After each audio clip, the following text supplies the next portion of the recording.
The TVWAN News is proudly brought to you by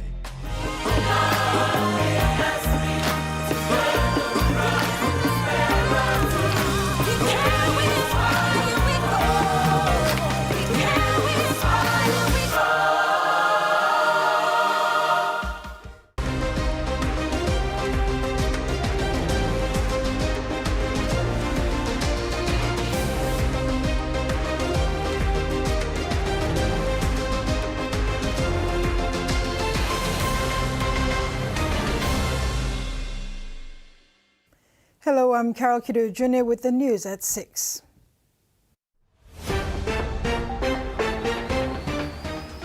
In this edition, Ley takes a step forward in sustainable energy, villages and police agree on way forward, and Hikari devastated as OFC hosts. Tonpa Primary School, situated in the hinterland of Malala in Medang's Bogye district, was presented with a Lucas sawmill and financial assistance by the Medang provincial government. The Lucas mill, purchased at a cost of over 61,000 kina, is a huge boost for the school. The school can cut and process timber for new classrooms and staff housing. In addition, the provincial government presented the school with a check of 10,000 kina for development plans. They were encouraged to share the Lucas Mill with other cluster schools, health posts and churches in the Malala hinterland so that more communities can improve their living standards.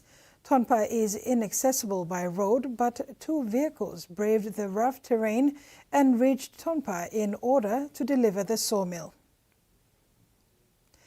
Academic staff of the National Polytechnic Institute of Papua New Guinea are staging a 14-day sit-in protest demanding the Department of Higher Education, Research, Science and Technology address key issues affecting them. The demands include restructure, salary and retirement entitlements. The protest was effective today. Academic staff of the National Polytechnic Institute of Papua New Guinea are demanding the Department of Higher Education, Research, Science and Technology to address issues with restructure, salary and retirement entitlement. They began their 14-day sit-in protest today at the campus in Ley Morobe province. The protesting staff displayed banners carrying messages of their demands to DES. An institution that contains the largest number of degree holders, and then you pay degree holders at base level 6 for the last 4 years. What do you expect the teachers to do? Now that is the underlying issue here. Teachers being paid on base level since 2021 up until now. You get an HOD performing higher duties and paid on base level 6 for the last 5 years. That is not correct. You get a dean who is on TSO 4, that is below TSO 6, yet you expect that individual to perform on the dean position. Spokesperson Raymond Tolly outlined that their first content is restructuring according to their contracts. The second is to raise their base level for the institution from 6 up to 7 and 8. The third demand is to correctly pay retirees. Tolly added that the first 2 demands are viable by the Secretary for Higher Education under his leadership, which must be done to ease the burden on academic staff. They demand a response within 14 days. The institution has 250 to 500 staff who run the academic year annually, educating an influx of students from across the country, studying various courses from engineering and science to business. Michael Tamtipais, TV1 News. Steamships has launched 2 key community grants programs in alignment with Global Community Engagement Day. It recognizes volunteerism and the collective impact individuals and organizations can make through service. The company introduced the STEAMI's Lead Grants Program, an internal initiative designed to empower steamships employees to lead their own community projects. Managing Director Chris Daniels said this is to help those staff who already volunteer in leading youth groups as as coaches for sports teams, run community fundraisers, or contribute quietly behind the scenes. The lead grants are designed to recognize that spirit and help them to do even more. Applications for the 2026 Community Grants Program are now open. Lae City is taking a step forward in sustainable energy supply with the launch and commissioning of the 2 energy projects in Morobe Province. Acting Prime Minister and Lae MP John Rosso on Friday launched the Yalu Solar Farm project and commissioned 8 new power generators at the Taraka Power Station. 20 megawatts of additional electricity will now be injected into Lae's grid, offering long-awaited relief to households and businesses affected by persistent power outages. The first step in addressing the long-standing issue of power woes was taken on Friday, February 6, 2026, with the launch of the Yalu Solar Farm project and the commissioning of 8 new power generators at the Taraka Power Station. The Yalu Solar Farm project is expected to deliver 10 megawatts of renewable energy into the Ramu grid, reducing reliance on diesel generation while improving reliability for Morobe Province and surrounding regions. At the same time, the 8 new 1.25 megawatt generators at the Taraka Power Station will be providing an additional 10 megawatts of firm capacity to stabilize Lae's electricity supply. Acting Prime Minister and Member for Lae, John Rosso, said this gives hope to the people of Lae City that they can now enjoy reliable power like any citizen and taxpayer of this country. Lae has about a capacity of 40 megawatts, 40 to 50, but as you heard earlier, Lae currently needs about 80 megawatts so that it can fulfill all the power requests. But with the mines coming up, Wafi coming up, Hidden Valley, all the mines, all the infrastructure, the population boom, Emba need Bluyumi for the Ramu grid by go enough close to 250 megawatts Emba Yumi need him. The current generation now will give me come Yumi, Lo Yonki, before Yonki at its maximum capacity, can produce him 50 megawatts. But because of aging infrastructure, come down in Aplo 25 megawatts or so. But I can also announce here that PNG Power through KCH, then with the assistance of the Australian government, is now working on rehabilitating Yonki so it can go up from 25 megawatts back to full production of 50 megawatts to assist the Ramu grid. Rosso outlined that the 2 energy projects represent a combined government investment of close to 120 million kina funded through Kumul Consolidated Holdings, aimed at stabilizing and boosting power supply and supporting economic growth in Lae City and Morobe Province. Lae's power system was built for about 60,000 people, but today it serves close to 500,000, with the Lae MP saying rural to urban migration, job seeking, education needs, and tribal conflicts have placed increasing pressure on urban services, particularly electricity supply. Camilla Guare, TVWAN News. For the first time, PNG Power will own a solar project on its own land. State-owned Enterprises Minister William Duma outlined this during the groundbreaking ceremony for the 10 megawatts Yalu Solar Farm project in Morobe Province on Friday, February 6, 2026. The Yalu Solar Farm project, when completed in approximately 12 months, will provide 10 megawatts of renewable energy into the Ramu grid. A groundbreaking ceremony for the project was conducted on Friday, February 6, 2026, with State-owned Enterprises Minister William Duma detailing that the 10 megawatt Yalu Solar Farm project and the 10 megawatt Taraka thermal generation units in Lae were financed through the PNG Power Limited Rescue and Recovery Program. Imigo welcome groundbreaking ceremony, 10 megawatts Yalu solar project on top.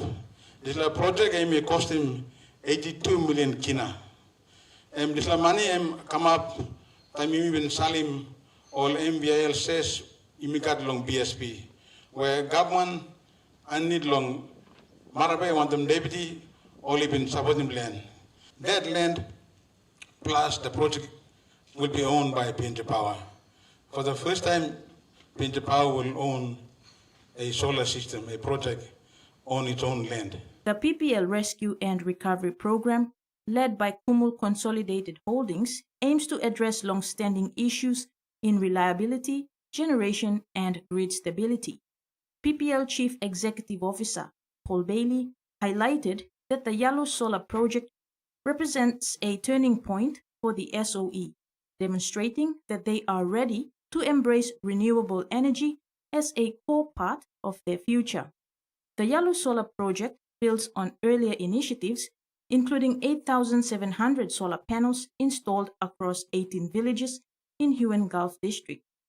On the other hand, the new 10-megawatt Taraka thermal generation units, consisting of 8 new high-speed diesel generator units and 8 new step-up transformers, are valued at over 33 million kina. Kamela Guare, TVWAN News. Transparency International PNG has wrapped up its 2025 to 2026 internship program, farewelling 6 young professionals after a 13-week placement in governance and anti-corruption work. The interns from law, communications, and accounting supported research, policy drafting, media monitoring, and financial operations. TIPNG says the program aims to equip young people with the skills and values needed to resist corruption. CEO Arian Kussman says the interns leave as stronger citizens prepared to support PNG's integrity in the years ahead. This is TVWAN News. Mother calls for early checks and use of AI. We'll have those stories and more when we come back. For too long, banking has felt out of reach for many. But now, BSP's One-Took Wallet is here to change that. Send and receive money, pay bills, and top up. It's your money, wherever, whenever. Because at BSP, we are committed to improving how our customers connect to our One-Talks, to our family, to the ones we love. BSP's One-Took Wallet. Money made easy. Dial *131# for everyone.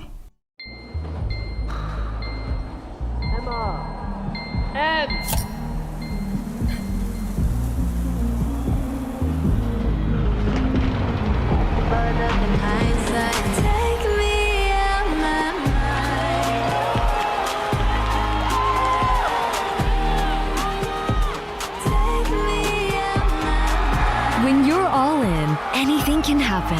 Grab a Coca-Cola and enjoy the moment.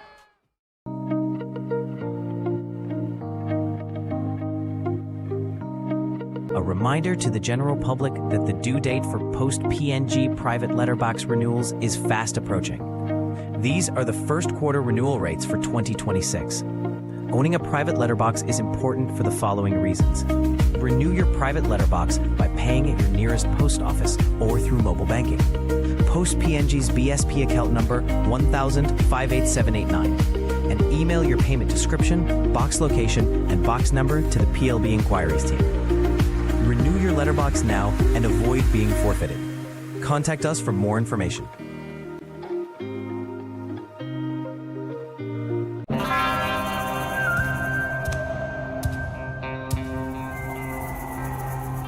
Show the dishes who's boss.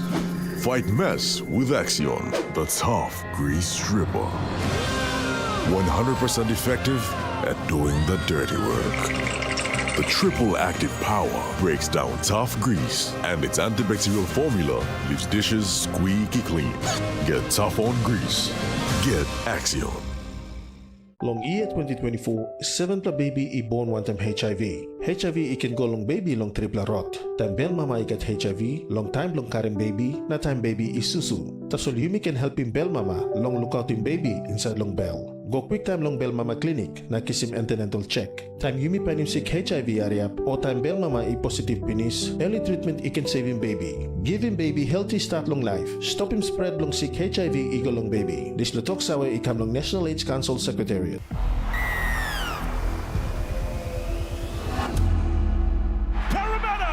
their way back, Meany, what a ball! Wonder kick out, over. Finally, the Bulldogs have scored.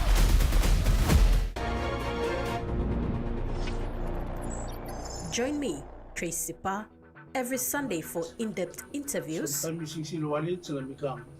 किसी मोक्ष specialist काम ना training और नुकल doctors बनाइए 4 days activity we restored the vision of almost 200 patients. Profiles and reports on scope. The MSG Prime Minister's Cup is aimed to foster unity. It's a cracker! Came out on top. Only on TVWAN.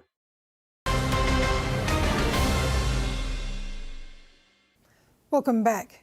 From a simple boat ride in Finschhafen to the world's most prestigious fashion runway, Papua New Guinea women are preparing to shine in New York.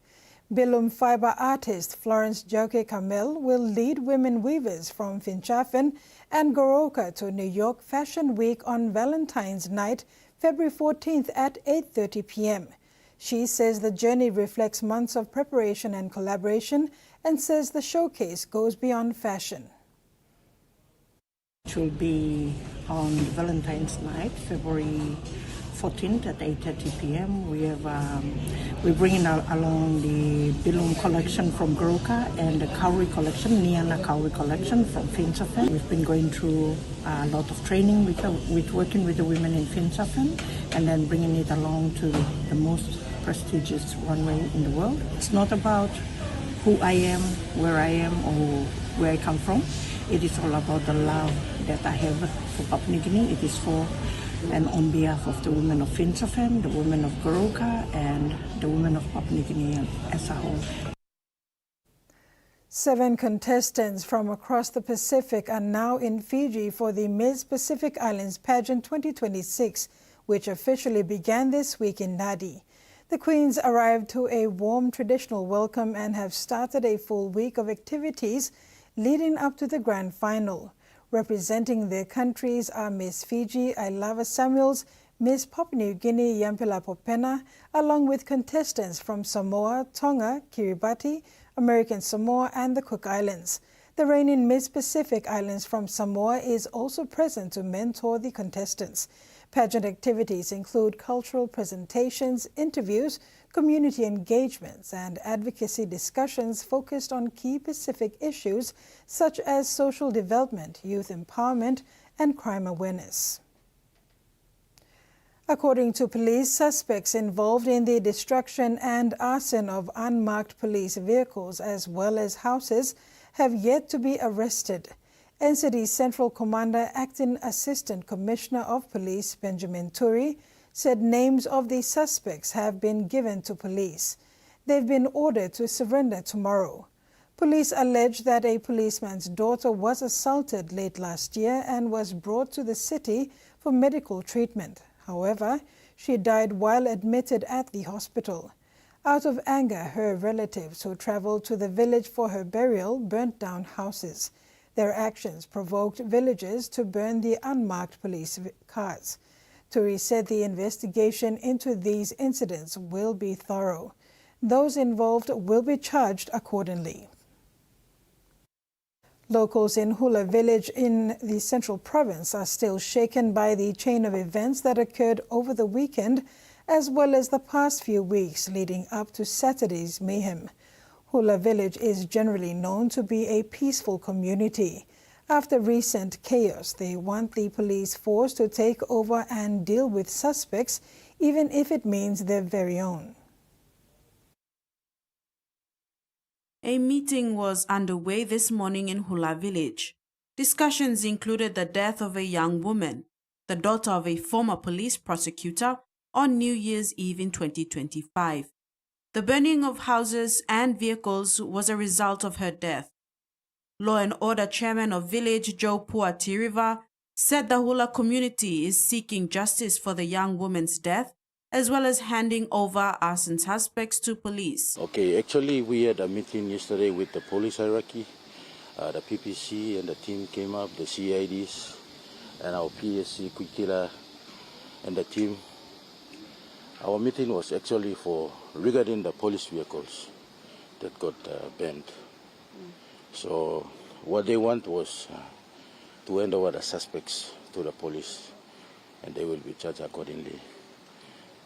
Okay, the meeting for today is regarding the suspects to be handed over, and what we want is we are going to bring the suspects in. We are appealing to the community, those who were involved, to make themselves available so that we can bring them to the police. Community members agreed today to coordinate and bring suspects forward for both the burning of 2 houses and 2 unmarked police vehicles, which were brought to the village during the young woman's wake or house cry. I think we have to, law will take its course. So the suspects, they have to be handed over to the police, so justice will prevail for the burning of the houses and the burning of the vehicles. Acting Secretary for the Hula community, Karo Kappa, stated that the impact of fake news also contributed to the chaos. And running around that's happening in the village, and even today, because many of our people, there is a language barrier in the society as well. So those people who are not, who do not fully understand English or maybe talk Pisin, they will, just get the first information and they already spread it. Kappa added that members of the community are now in agreement with the police after their meeting on Sunday. They agreed that peace must be restored immediately and for police to take over with investigations. As you may have seen, the situation is not really tense because we know and we mentioned that Hula is a very peaceful place, So actually what has unfolded in the community has really tested the peace and harmony of the society. All right, so when the police came yesterday, when they had a meeting with our community, we agreed that we will turn in the suspects, those who were involved, the young people, youths who were involved in burning these vehicles, and then that is the reason why. As a result, we had the meeting this morning again as a community ourselves to encourage our youths not to fear but to come forward, step forward, submit their names, whoever they are, so we can go through the proper legal procedures. We also encourage our youths in today's meeting that no one is above the law, so they should not be treated unjustly, but we know that justice is there and it will prevail. Furthermore, community leaders and the alleged suspects will meet with police tomorrow in Port Moresby to discuss the matter. Jasmine Erojak, TVWAN News. Furthermore, ward member for Makerupu, Kevin Rupa, said the impact of the situation has put fear in many locals and even neighboring villages, disrupting their daily marketing to the Hula market. The chairman for Law and Order elaborated on implementing the Terrorism Act in the future against people who create such issues. Yeah, well, in future, we have our bylaws in place, so we are going to do actually just like the foreigners that are coming into the village and causing incidents. According to our bylaws, we have the Terrorism Act there. I think we are going to comply those terrorism acts to the people who come and breach our laws. Now it really affects, because of this situation in Hula village, it really affects seven villages in Hula Seket, especially the market and the people moving from to the village. Because yesterday a PPC told me that our village people mustn't get on a vehicle from Hula, otherwise anything can happen in Pom, especially where we get a vehicle like Stop and Shop or 6 Mile. So that was the precautions that I have told my village. I believe it's this one is, I believe this message went to all the councillors in Hula Seket, so they passed a message to their people. Now a look at the finance report. The Kina closed lower at 0.2334 US dollars in the interbank market. At Bank South Pacific, our Kina was buying 0.2259 US dollars, 0.3184 Australian dollars, 0.1830 euro and 35.30 Japanese yen. Looking at commodity prices at New York close, gold closed higher, coffee, cocoa, crude oil, and copper closed lower, while palm oil closed the day unchanged. And on the stock market, the Dow Jones closed higher, ASX closed higher, and all ordinaries closed higher as well. TV1 News continues when we come back. Stay with us. Banking doesn't have to be complicated. With PSP's OneTalk Wallet, control your money wherever, whenever. Dial *131#, enter your PIN, select cash in or out, and generate a secure code to withdraw cash. It's the only wallet for cardless ATM withdrawals. Send and receive funds, pay for goods and bills, or withdraw cash with ease. All with BSP's OneTalk Wallet. BSP's OneTalk Wallet. Money made easy. Dial *131# today. Tell him shorty come get it in. Come grind on me, but met it in. Mommy get loose, get loose, get loose. Pepsi in my hand, ice cold, no excuse. I tell him who's gonna bring that groove down. Pepsi with that fresh sound. Tell him who's gonna bring that groove down. Pepsi with that fresh sound. Pepsi, give me some Pepsi bottle. Pepsi, you like it? Pepsi, you like it? Pepsi bottle. Head back to school with Colgate and Protex. Win big! Lots of great prizes to win for your school. To enter, use your favorite Colgate and Protex products. Keep all your empty packets, take them to school and give them to your teacher. Visit the Colgate Pacific PNG Facebook page for more info on how to register. Win school supplies, sporting equipment, and more, all for your school with Colgate and Protex. Promotion ends March 31st, 2026.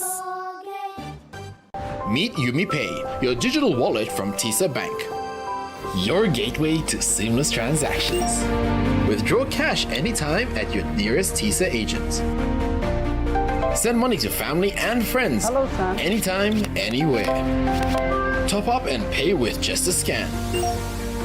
From taxis to coffee and small businesses, YumiPay makes every payment simple. YumiPay, powered by TISA Bank. Digicel Business.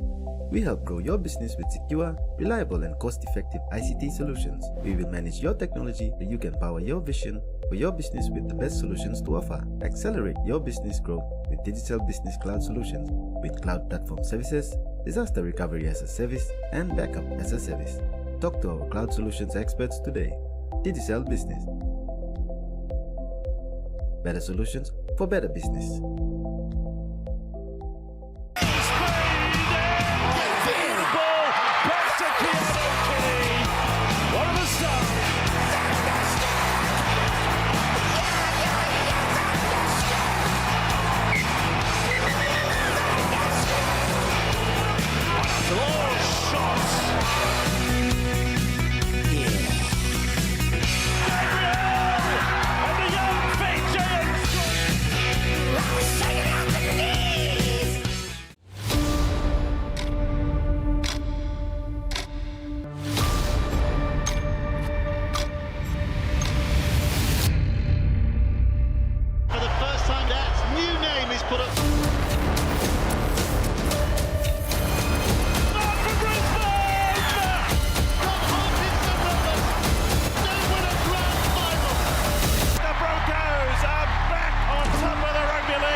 Welcome back and thanks for staying with us. Former Hong Kong media mogul and one of the city's most outspoken critics of China, Jimmy Lai, has been sentenced to 20 years in prison in a landmark national security case that has drawn international scrutiny. The ABC reported that Lai, 78, was found guilty in late 2025 of using his independent media outlet to produce seditious materials against Hong Kong and China and colluding with foreign forces to endanger national security. Supporters of Lai, including the United States and the United Kingdom, where he is a citizen, say the case is politically motivated and designed to silence one of the region's most prominent pro-democracy activists. The Australian man who killed 51 people at 2 Christchurch mosques will address a court in New Zealand, seeking leave to appeal his sentence.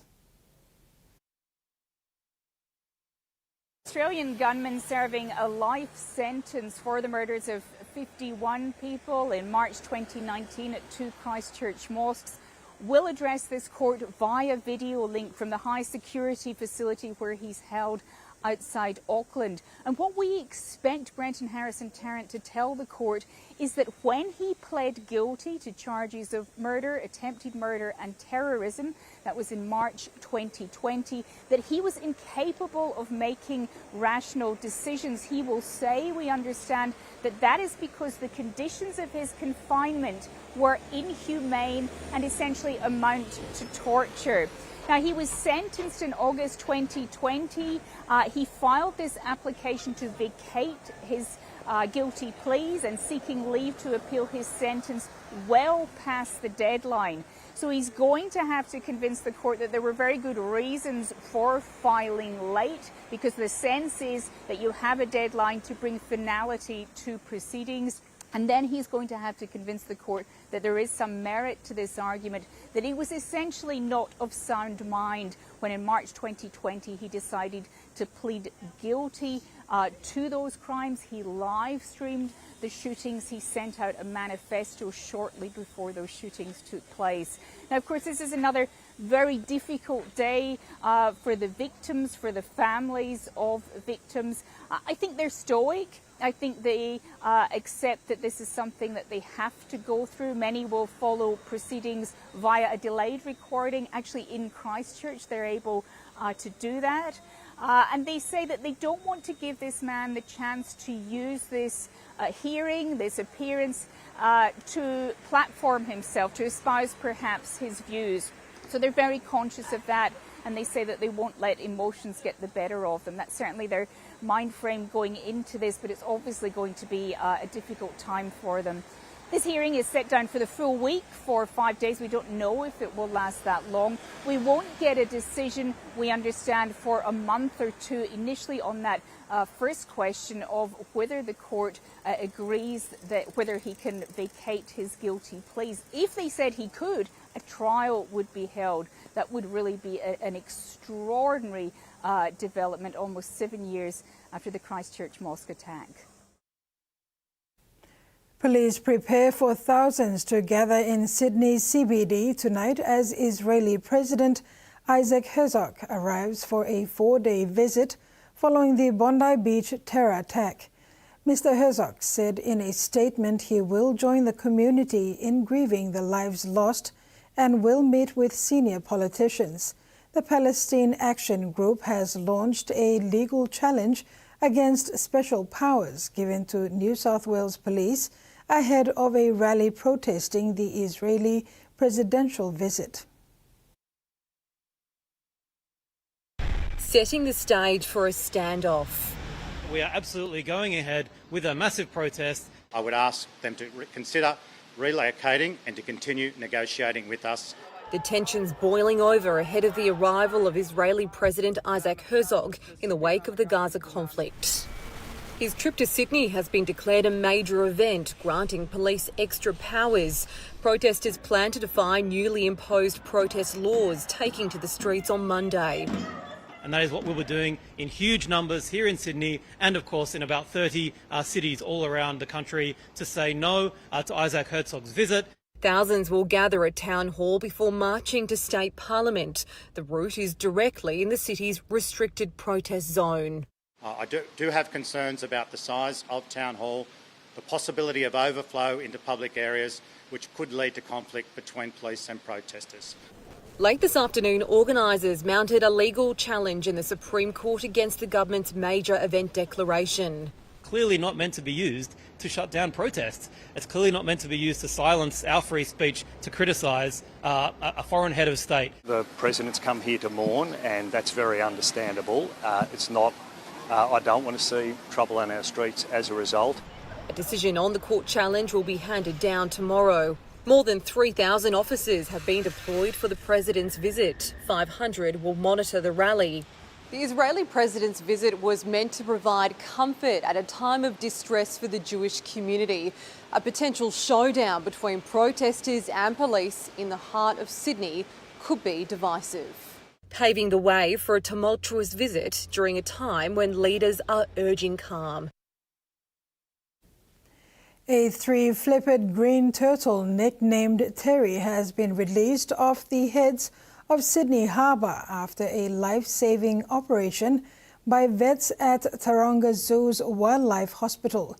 When lifesavers helped rescue the young male from the ocean at Terrigal Beach in early December, its flipper was so badly damaged by a fishing line it needed to be amputated. Taking the plunge back into the big blue. It's the happy ending to a journey of recovery for Terry the green turtle, who was taken to Taronga's Wildlife Hospital 2 months ago after becoming tangled in fishing line. We were actually quite shocked at the extent of his injuries. The fishing line was so tight that it had rotted away a lot of his muscle and soft tissue, and there were bones exposed, which would have been an incredibly painful process for him. With the line cutting off the nerves and blood supply to the patient's front flipper, vets decided the best option was to amputate. It's not a decision that's made lightly, but there has been a lot of research and monitoring done to know that these animals do survive well. After 5 weeks of intensive care and recovery, it was time to hit the pool for rehab. Terry's pluck and determination gave vets confidence the three-flippered swimmer was strong enough to return to the wild. We're really hoping that by amputating his flipper and giving him a good chance that we've set him up for a wonderful future in the wild. Discarded fishing line isn't just a problem for turtles. It also kills or injures many coastal birds, crabs and marine mammals like dolphins. So if you find any discarded line, the best thing to do is pick it up and put it in the bin. After bidding farewell to Taronga, Terry the turtle was given a police escort to the heads of Sydney Harbour. Green turtles live for 80 to 100 years in the wild, so Terry still has decades of adventures ahead. And that ends the news segment. Sports is next after these short messages.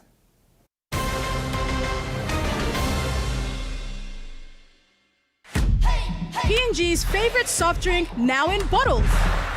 GoSport brings you fresh, bold flavors in brand new 500ml bottles.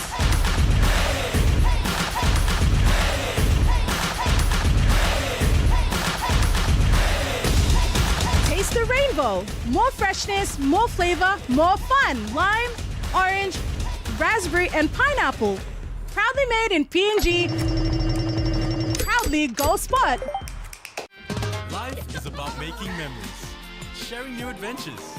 Go beyond the familiar. Don't let bacteria hold you back from experiencing the world.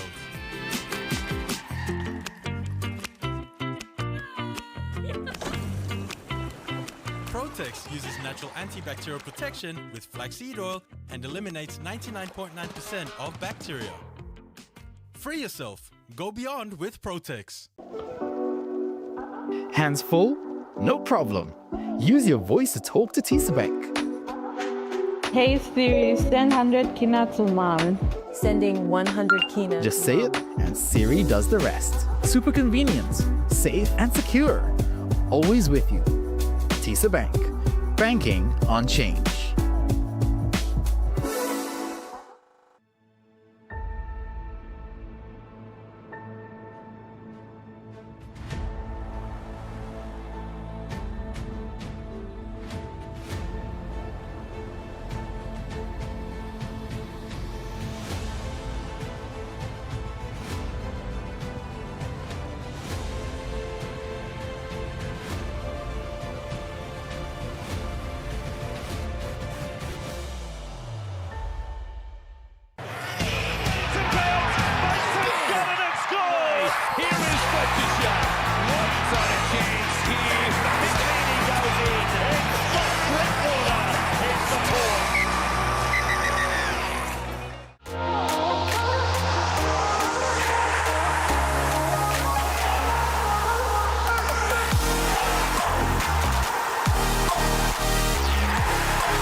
Welcome back. In sports, the private company's netball competition in Port Moresby is nearing the competition of its regular round games before going into the finals.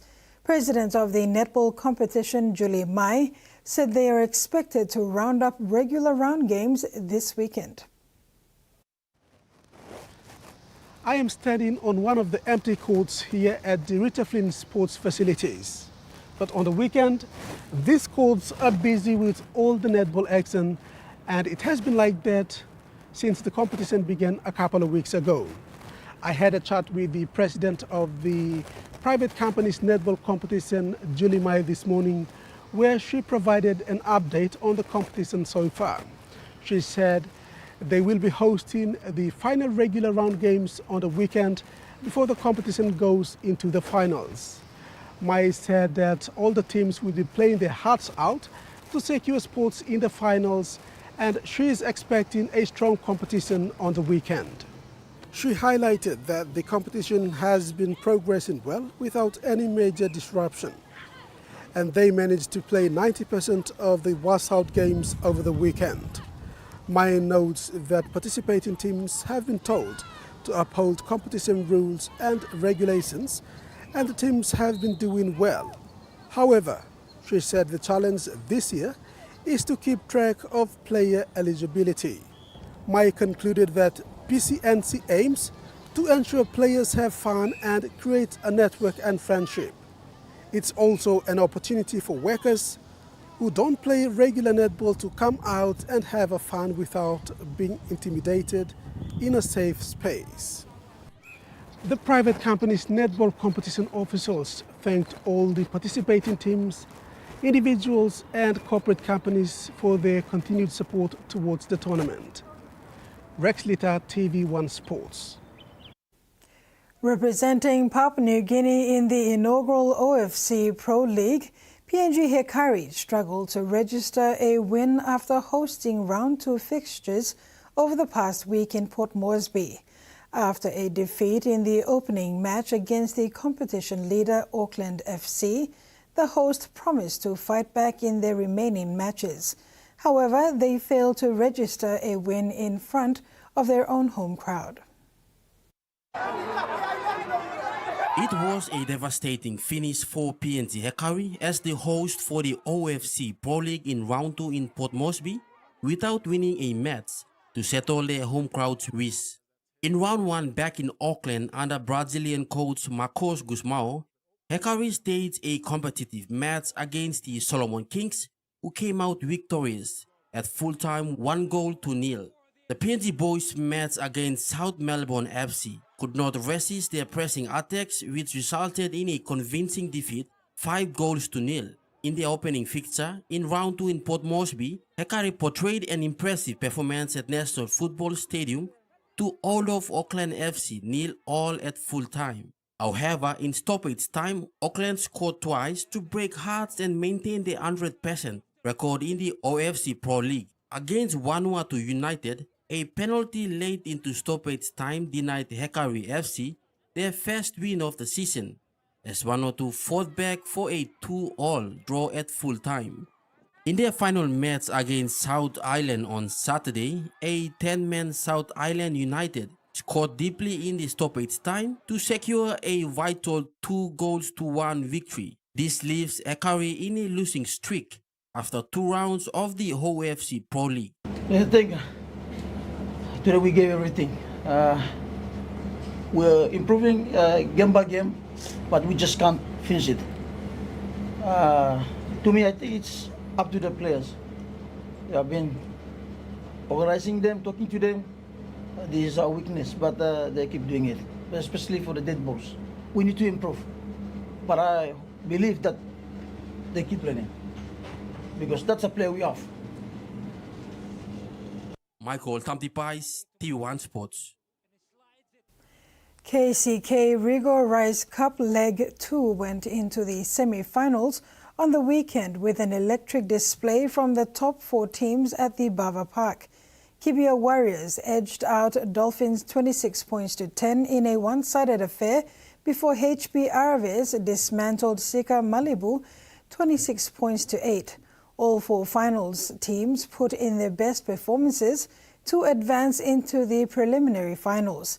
Kibia Warriors and HB Aravis have now progressed to the preliminary finals after their wins. This leg is for the rugby league talents from Motu Koitabu. The top 3 teams in this leg will get a ticket into the Rigo Rice Cup Challenge. Eastern Highlands Province is busy with the Bintango Goroka Lahanis trial matches this week at the National Sports Institute in Goroka. The trials mark a major step in selecting the squad that will represent the region in national competition next season.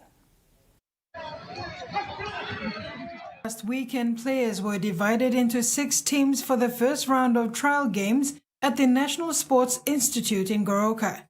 The trial matches for the Bintango Goroka Lahanis 2026 campaign in the Digital ExxonMobil Cup drew close attention from provincial leaders and franchise officials. Lahanis owner Governor Simon Sear, Lahanis board members and Goroka MP Ayetambua watched as players competed for spots. Team manager Benji Filele says a second round of trials will take place this week. Out of these matches, selectors will choose the final 30-man squad. In addition, squads will be named for the Under-19 National Youth Competition and Women's Competition Santos Cup. 2 selected Lahanis sides will play a curtain raiser ahead of the main trial games, giving top-performing players additional exposure and a chance to prove themselves under match conditions. Filele emphasized that these trials are platforms for local talent and a sign that Eastern Highlands continues to build its presence in rugby league. Fans and aspiring players are encouraged to follow the trials closely. The final squad announcements later this week will show which local stars will carry the region into the new season. Tahiti United signed off round 2 with a first win of the season in a low-key victory over Bula FC at the National Football Stadium in Port Moresby on Sunday. Their win boosts Sam Garcia's side to 6th place on the ladder in the inaugural OFC Professional League. They move into round 3 in Melbourne, Australia. Sam Garcia's side were desperate to kick their season into gear, while Bula FC were looking to complete an unbeaten round 2. Tahiti United had the best of the heli going, with Jermaine Havigin the most dangerous outlet up front. The forward made good effort that was well saved by Bula FC's Didier Desprez before Tinoi Tehau then dragged a shot wide. Roy Krishna had been recalled into the Bula FC starting lineup by Stephen Aure, but the veteran striker was finding it tough to make anything stick on the rare forward forays. Both sides continued to toil in the second period, but chances remained at a minimum with neither goalkeeper called into action. It was appropriate then that when the first goal of the contest arrived, it was in a rather innocuous circumstance. Semi Nebun fell to the ground when challenging in his own area, with his arm hitting the ball. A VAR check by referee Calvin Begg saw him point to the spot. Tahiti's captain took the perfect chance to give Tahiti United the lead. The captain didn't disappoint, he comfortably converted into the corner. Bula FC told but were unable to find a way to significantly threaten Timo Tuaitau in the Tahiti United goal, despite 13 minutes of additional time being added at the end of the 90. Tehau could have doubled his tally and put the game to bed, but Desprez read Tahiti's captain's intentions well and stood up to save his attempted cheap finish. Bula FC thought they had a chase for a penalty with seconds of stoppage time remaining when Kelly Aure was challenged while shooting in the area. A VAR check deemed there had been no infringement. Michael Tamtipais, TV1 Sports. And finally, in NRL news, veteran playmaker Adam Reynolds has announced that he will retire from rugby league at the end of the 2026 season. 35-year-old veteran playmaker Adam Reynolds made his NRL debut with the Rabbitohs in 2012. He went on to win his first premiership with them in 2014 and then got his second ring with the Brisbane Broncos last season during the twilight of his decorated career. By the time his 2026 campaign comes to a close, Reynolds will have spent 15 seasons in the NRL. He currently had 309 first-grade games under his name. Reynolds arrived at the Broncos in 2022 with the famous Brisbane club finishing 14th and with the wooden spoon in 2 years prior. After he landed in Red Hill, the Broncos immediately improved to 9th before going down in the grand final to the Penrith Panthers in 2023. A year later, they bounced back under Michael Maguire and won premiership. Reynolds hanging up the boots will bring to a close one of the NRL's most successful careers.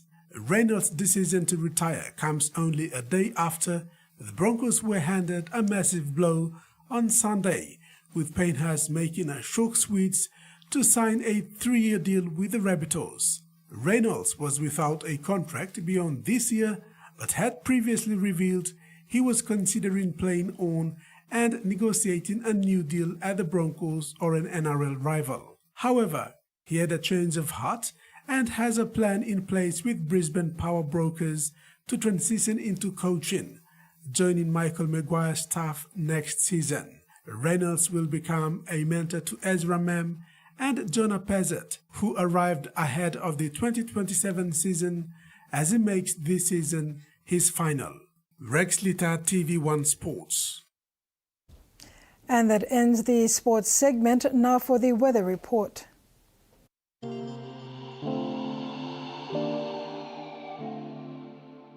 Southern region, Port Moresby, fine in the morning, then some rain showers in the afternoon to evening. Daru, rain showers with possible thunderstorms. Momase, Lay, mostly fine, then some rain showers in the night. Wewak, partly cloudy with some rain showers. New Guinea Islands, Kavieng, cloudy with rain and thunderstorm.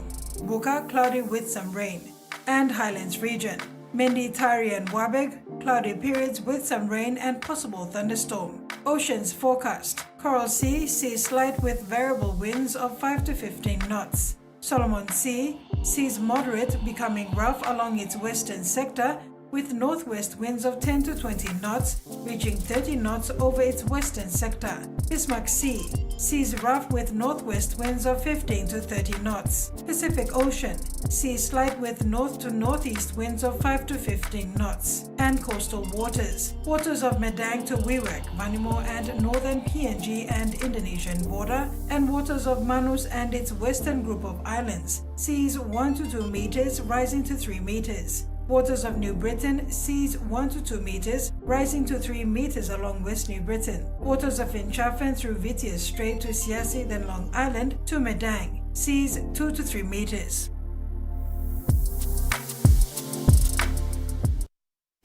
And that ends another edition of TV1 News. Thanks for your company. Have a pleasant evening. Good night.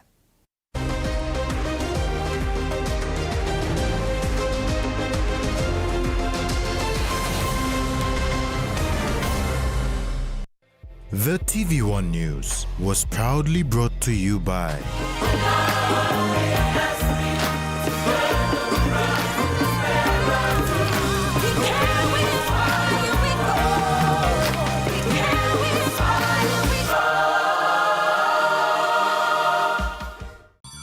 Head back to school with Colgate and Protex. Win big! Lots of great prizes to win for your school. To enter, use your favorite Colgate and Protex products. Keep all your empty packets, take them to school and give them to your teacher. Visit the Colgate Pacific PNG Facebook page for more info on how to register. Win school supplies, sporting equipment, and more, all for your school with Colgate and Protex. Promotion ends March 31st, 2026. Long year 2024, 7 pla baby I born one time HIV. HIV I can go long baby long triple rot. Time bel mama I get HIV, long time long carrying baby, na time baby is susu. Tasol Yumi can help him bel mama, long look out him baby inside long bell. Go quick time long bell mama clinic, na kiss him antenatal check. Time Yumi pan him sick HIV area, or time bell mama I positive penis, early treatment I can save him baby. Give him baby healthy start long life. Stop him spread long sick HIV eagle long baby. This Latok Sawa I come long National AIDS Council Secretariat. Join Digicel and enjoy the network that rewards you with a whole lot more. Activate a new Digicel prepaid SIM and get 2 gigs data plus 20 minutes free Digicel to Digicel talk for 3 months. Get your first month's reward instantly with no spend required. Spend 30 kina or more for your rewards in months 2 and 3. So what are you waiting for? Get your new SIM at any Digicel outlet or agent today and enjoy free talk and free data only with Digicel.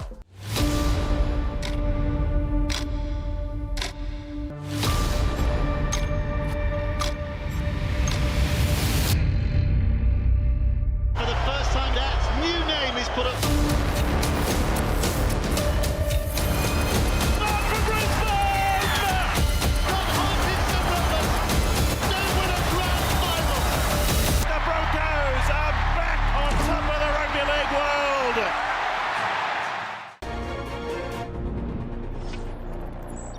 Join me, Tracy Pa, every Sunday for in-depth interviews, किसी मोसे specialist काम ना training और नुकल doctors बनाई 4 days activity, we restored the vision of almost 200 patients. profiles, and reports on scope. The MST